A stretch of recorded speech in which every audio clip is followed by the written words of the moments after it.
नमस्कार दोस्तों। भगवान आप सभी का भला करे और आपकी सारी मनोकामनाएं पूरी हो। दोस्तों, आज मैं आप सभी को विवाह से रिलेटेड महत्वपूर्ण जानकारी दूंगा, क्योंकि जितने ज़्यादा मेरे सब्सक्राइबर थे या आप सभी में से सबसे ज़्यादा जो पूछा जाने वाला प्रश्न है वो है विवाह के ऊपर। विवाह कब होगी, कैसे होगी, किसके साथ होगी। और आजकल जो सबसे ज़्यादा प्रश्न पूछा जा रहा है वो है पार्टनर के ऊपर कि पार्टनर कैसा होगा। तो सर्वप्रथम ये जान लीजिए कि हाथ में कोई भी एक सिंगल या स्पेसिफिक प्लेस नहीं है जहाँ से हम विवाह के बारे में A to Z जानकारी पता कर लें। जैसे बहुतों का मान्यता है कि हम सिर्फ इस क्षेत्र से जो है विवाह का जो है पता कर सकते हैं या फिर इस क्षेत्र से, तो ऐसा नहीं है। विवाह के ऊपर जो सारी जानकारी होती है मतलब A to Z, वो पूरे पाल्म से हमको पता करनी होती है। हम किसी भी एक पोर्शन को उठा करके A to Z जानकारी नहीं प्राप्त कर सकते। इसलिए सर्वप्रथम इसकी भी एक सीरीज़ मुझे चलानी है, जिसमें मैं बारी बारी करके बहुत आसानी से आप सभी को समझाने का प्रयास करूँगा। बिना वक्त जाए कि मैं आज सिर्फ इतना समझा देता हूँ कि विवाह के लिए सर्वप्रथम हमको हाथ में कहाँ देखना चाहिए। देखिए, जो पुरुष है वो अपना राइट हैंड ही देखें और जो महिलाएं हैं वो लेफ्ट। और अगर इंडिपेंडेंट महिलाएं हैं, इंडिपेंडेंट मतलब जो खुद जॉब कर रही हैं, खुद का पेट और साथ साथ अपने घर वालों का भी जो है भरण पोषण कर रही हैं, तो वो अपना राइट हैंड देखें। तो सर्वप्रथम देखें आपकी ये जो लिटिल फिंगर है, इस लिटिल फिंगर के नीचे ये जो पोर्शन है ये होता है आपका बुध पर्वत मतलब मरकरी माउंट। और इसी को मैं थोड़ा सा और बड़ा करके समझाना चाहूँगा। इसी के ये जो साइड का एरिया होता है, इस तरफ सर्वप्रथम ध्यान आप सभी को देना है।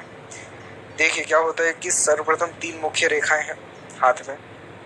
सर्वप्रथम जीवन रेखा, फिर आपकी इस प्रकार से जो है मस्तिष्क रेखा, और उसी के ऊपर जो है यहाँ पर हृदय रेखा कुछ इस प्रकार से जाती है। तो ये हृदय रेखा जो है आपकी जहाँ से भी प्रारंभ होकर के कहीं भी जा रही हो, ये जो यहाँ से लेकर के मतलब जहाँ पे ये आपका 4th फिंगर एंड हुआ है, ये जो एंड का ये जो पोर्शन है ये वाला, यहाँ से लेकर के ये यहाँ तक का ये जो ड्यूरेशन है, इस बीच में आपको खासकर देखना है। देखिए, सबका जो हथेली है वो अलग अलग होता है, किसी का छोटा किसी का बड़ा होता है। तो सबको अपने अपने अनुसार इसमें मापना है इस प्रकार से कि यहाँ से लेकर यहाँ तक का जो आपके हृदय रेखा है, इनके बीच का ये जो ड्यूरेशन है वो तकरीबन 50 एज तक का होता है। तो अगर यहाँ पर बीच में अगर मैं कोई एक सिंगल लाइन खींच दूँ बीच में मतलब यहाँ पर, तो यहाँ पर देख पाएंगे कि ये भी बराबर है और ये भी बराबर पोर्शन है। तो ये जो उम्र है ये बेसिकली क्या उम्र हो गई, 25। अब इसी के ऊपर अगर कोई रेखा यहाँ पर मौजूद है, इसी के ऊपर अगर थोड़ी रेखा ऊपर है, तो अगर यहाँ पे मैं मेजरमेंट करूँ तो ये जो उम्र हो रही है ये तकरीबन 28 अप्रोक्सीमेटली हो रहा है। और अगर और उसके ऊपर यहाँ पर मैं मेज़र करूँ हल्का सा ऊपर जा करके, तो ये 32 प्लस की एज के बाद जो है मैरिज लाइन यहाँ पर देखने को मिल रही है। बेसिकली इसे यूनियन लाइन कहा जाता है।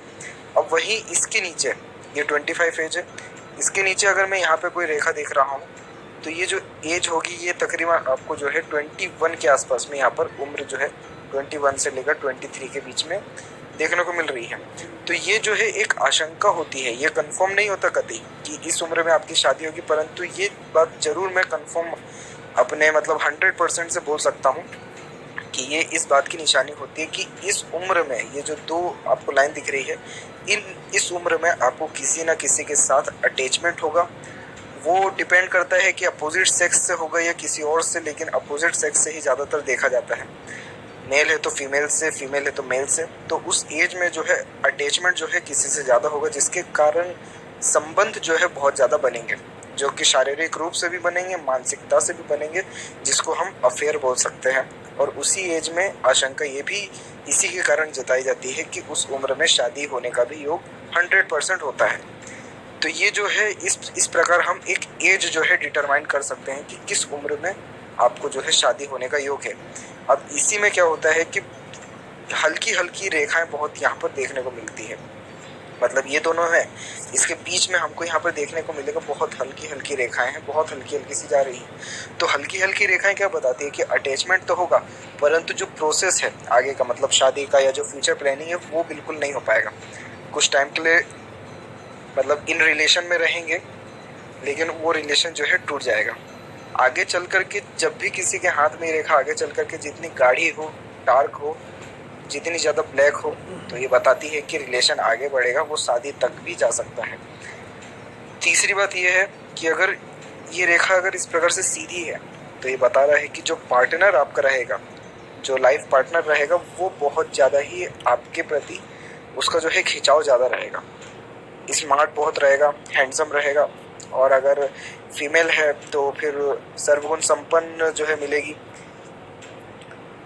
दूसरी बात ये इसमें देखने को मिलती है कि सीधी खड़ी रेखा मतलब सीधी आड़ी रेखा यहाँ पर इसी बात का संकेत देती है कि वो जीवन साथी आपके पूरे मन मुताबिक होगा, ना ही उसमें कुछ कम ना ही ज़्यादा, बिल्कुल जैसा आप चाहेंगे वैसा रहेगा। अब इसमें क्या देखने को मिलता है कि ये रेखा नॉर्मली इस प्रकार से हल्की सी जो है ज़्यादातर हाथ में आगे चल करके नीचे की ओर आ जाती है। नीचे की ओर मतलब इसका जो झुकाव है ये हृदय रेखा की ओर आ जाता है। तो जब भी हृदय रेखा पे झुकाव अगर यहाँ पर मैरिज लाइन का है, ये आपकी हार्ट लाइन है, ये बेसिकली आपके स्वास्थ्य के विषय में और उससे भी ज़्यादा आपके जो सोच है, आपका जो रहन सहन है, आपका जो दिल है, इसके विषय में बताती है। तो मैरिज लाइन नीचे की तरफ आ रही है यहाँ पर हृदय रेखा पर, तो ये बताती है कि आप जो है प्रेम विवाह के ज़्यादा इच्छुक रहेंगे, या फिर दूसरा ये है कि आपका जो झुकाव रहेगा, आपको जो अट्रैक्शन रहेगा अपोजिट सेक्स के प्रति, वो बहुत जल्दी हो जाया करेगा। एक बात यह होती है कि जब भी किसी का मैरिज लाइन या यूनियन लाइन इस प्रकार से हार्ट लाइन की तरफ झुका हुआ हो, हल्का सा भी हो, तो ऐसे लोगों को बहुत जल्दी अट्रैक्शन होती है अपोजिट सेक्स के प्रति, और प्रेम विवाह के इच्छुक ऐसे लोग ज़्यादा पाए गए हैं। दूसरी बात, अगर यही रेखा इस प्रकार से ऊपर की ओर उठे तो क्या होता है, तो बिल्कुल अपोजिट परिणाम निकलता है। ऐसे लोग प्रेम विवाह के इच्छुक ही नहीं होते, और अगर विवाह ऐसे लोगों की हो भी जाती है तो वो ज़्यादा सफलदायक नहीं होती, क्योंकि इन लोगों का मतलब उस चीज़ के लिए सक्षम नहीं होते जो मैरिज लाइफ के बाद निभाया जाता है A to Z। तो ये थी कुछ महत्वपूर्ण जानकारियाँ। अब इसके बाद इस मैरिज लाइन के बाद भी अगर एक और यहाँ पर इस प्रकार से यूनियन लाइन बन रही हो, तो ये बताता है कि आपका मैरिज के बाद भी किसी के साथ अफेयर हो सकता है, या फिर अटैचमेंट या रिलेशन जो है बनने के चांसेस रह सकते हैं। तो ये थी मैरिज से रिलेटेड सबसे जो है महत्वपूर्ण जानकारी। आगे की वीडियो में और अधिक जानकारी आप सभी के सामने प्रस्तुत करूँगा। दूसरी बात जाते जाते और बता देना चाहूँगा कि लाइफ लाइन का भी किरदार बहुत महत्वपूर्ण इसमें देखा जाता है।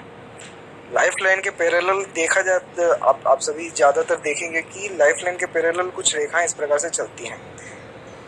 बहुत ज़्यादातर ये मंगल के क्षेत्र से निकलती है, कभी कभार ये लाइफ लाइन से ही इस प्रकार से लाइफ लाइन से ही निकल के जाती है, कभी कभार ये गुरु के क्षेत्र से प्रारंभ होते हुए इस प्रकार से आती है। तो ये बेसिकली जब भी और बहुत बार देखा गया है कि इंडिपेंडेंट ऑटोमेटिकली इस प्रकार से बनती है। तो ये जो उम्र है ये 24 की एज है, और ये 24 की एज के बाद से ये जो लाइन उत्पन्न हुई है गार्जियन एंजल की, ये बेसिकली सपोर्ट को शो करती है, सहायता को।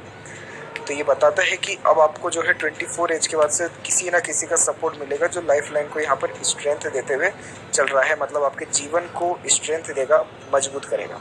तो इसको भी जो है हम अपने स्पाउस की तरह देखते हैं, मतलब जीवन साथी की तरह इसको भी जो है कंसिडर किया जाता है।